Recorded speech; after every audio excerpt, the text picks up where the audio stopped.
Hola a todos! Welcome back to Spanish with Patry. Let me ask you a question. Do you want to speak like actual native speakers do?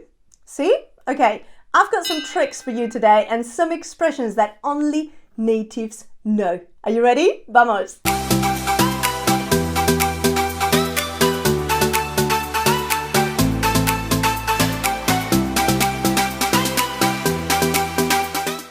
These expressions are from Spain and some of them are even more local to my city, Madrid, where I come from. However, I'm not saying that you don't use this in Latin America. Some countries do use them as well. So let's get to it. Número uno, I've got the formal way of saying, don't sweat it, don't overthink it. Deja de pensar en ello. No le des más vueltas. Okay, two different ways of saying that. However, I would normally just say, no te rayes! No te rayes. That comes from the expression of being a broken record. Un disco rayado. So, no te rayes. Stop thinking about it all the time. And that one has got a lot of other expressions that come out of it. For example, no me rayes. Don't drill me with the same thing. Que rayada. When you can't stop thinking about something. Oh, que rayada. Okay? Es un rayado. He's a guy that keeps thinking and going on about the same thing. Alright? So, rayarse.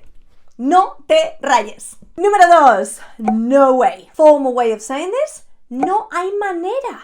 No hay manera. There's no way. Informal slang, it would be ni de coña. Ni de coña.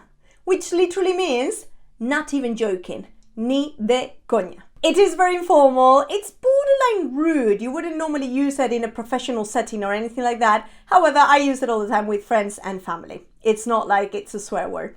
Okay, when you want to remind somebody that they need to pipe down because they are behaving like they are the last coke of the desert, you need to tell them, in English you would say, don't flip out. Don't think you're someone you're not.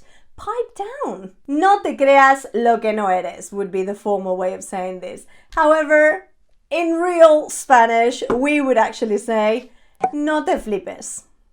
No te flipes. Número cuatro. This comes from the Madrileña expression of la movida madrileña.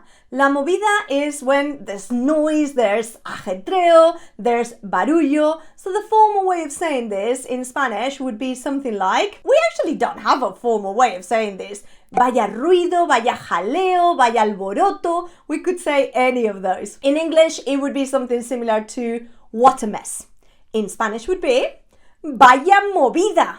You see two people arguing in the street, you say, vaya movida, vaya movida. You see a bunch of people dancing and singing and shouting, you say, vaya movida. Okay? Basically, when something's really loud, it is normally referring to an argument or a problematic situation. Vaya movida. Número cinco. I'm amazed. That would be your formal. In Spanish, alucino vecino. Okay, so alucino, I'm amazed. In real slang Spanish, you need to say flipo en colores. Which translated is like something like, I'm freaking out in colors. Okay? I'm flipping out in colors. Flipo en colores.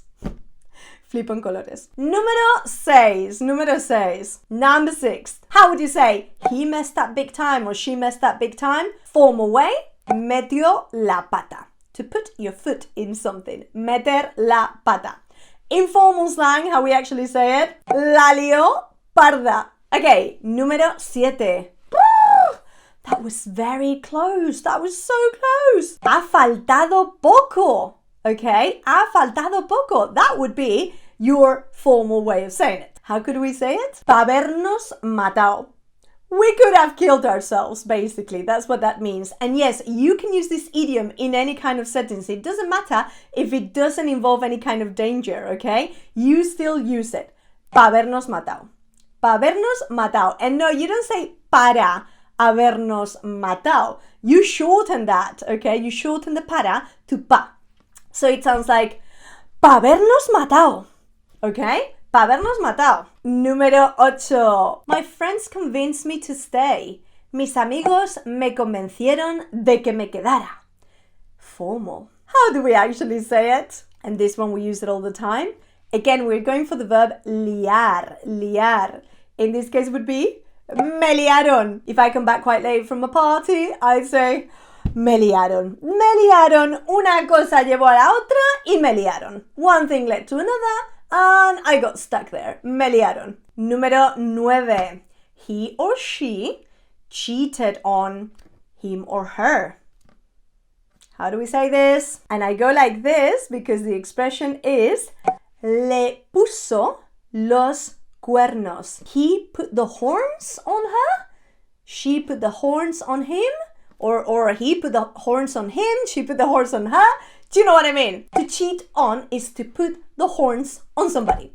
Poner los cuernos. I have no idea where this comes from, but it's a very, very common idiom, okay? We would never say he was unfaithful or she was unfaithful or he cheated on. Our way of saying cheated on, poner los cuernos. I'm going to go to number 10, last but not least. But before that, please, if you're liking this lesson, if you want to speak like a real native speaker, subscribe and hit that like button. Me voy. Formal way of saying it, me voy. I am leaving.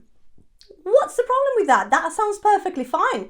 I hear you say, yes it does, but actually what we normally say, and don't ask me why, is me voy a ir yendo. I'm going to get going. That's the expression that we use the most when we're leaving a place. Bueno, me voy a ir yendo que se va haciendo tarde. I'm going to get going because it's getting late, okay? Me voy a ir yendo. Or you could be super informal and super trendy and just say, me piro, I'm off. Me piro. I hope you have enjoyed all of these expressions today and that you really use them to speak like a proper native. Muchas gracias, chicos, and see you in the next lesson. Nos vemos. Adiós.